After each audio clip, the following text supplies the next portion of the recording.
और बंधुओं, बद्रीनाथ धाम में रहना कैसे चाहिए उसके भी कुछ नियम श्रीमद् भागवत महापुराण के एकादश स्कंद में भगवान ने बताया है। एकादश स्कंद के 30 अध्याय में श्री ठाकुर जी ने बताया है। बहुत ध्यान से सुनिएगा। कथा में तो हम श्रवण करेंगे ही, लेकिन पहले आप ये नियम जान लीजिए कि बद्रीनाथ धाम में रहना कैसे चाहिए हम।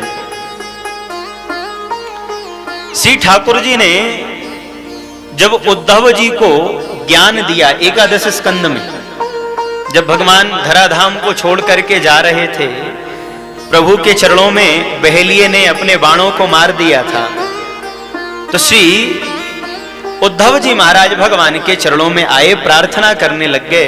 बोले, प्रभु आप हमें ज्ञान दीजिए। उस समय श्री ठाकुर जी ने उन्हें नव योगेश्वर संवाद सुनाया, 24 गुरुओं की कथा सुनाई और अंत में उनको कहा कि उद्धव तुम अब यहां से बद्रिकाश्रम चले जाओ। कि गच्छोद्धव मया दिष्टो वदर्याख्यम ममाश्रमं तत्र मात्पाद तीर्थे दो स्नानोपस्पर्शने शुचि। उद्धव तुम यहां से बद्रिकाश्रम चले जाओ और वहां जाकर के जिस प्रकार से मैंने तपस्या करी है वैसे ही तुम भी तपस्या करना। उद्धव जी बोले, प्रभु वहां तो पहाड़ ही पहाड़ है, चारों ओर ठंड पड़ती है, अब बताइए मैं वहां जाके कैसे रहूं, कैसे क्या करूंगा। तो भगवान ने यहां पर बताया है, इक्षया अलकनंदाया विदुहुता शेष कल्मषः। जब बहुत ठंड पड़े तो मैंने तुम्हारे लिए एक व्यवस्था कर रखी है। आपके कमरे का गीजर काम करे ना करे उसके ऊपर भरोसा मत करना, लेकिन यही बद्रीनाथ भगवान के श्री चरणों के समीप ही एक तप्त कुंड है। भगवान ने उसमें बड़ा अच्छा वाला गीजर सेट कर रखा है।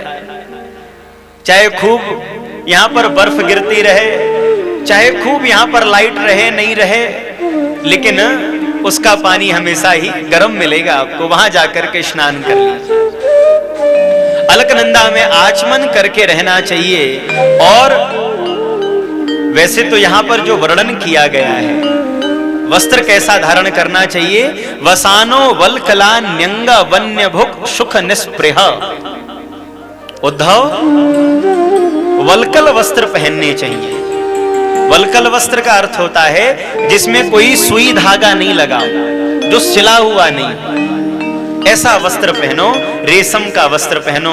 ऐसे वस्त्र पहन करके रहो कि कोई देखे तो ये कहे कि आप तपस्या करने के लिए बैठे हो, सुख में नहीं बैठे हो।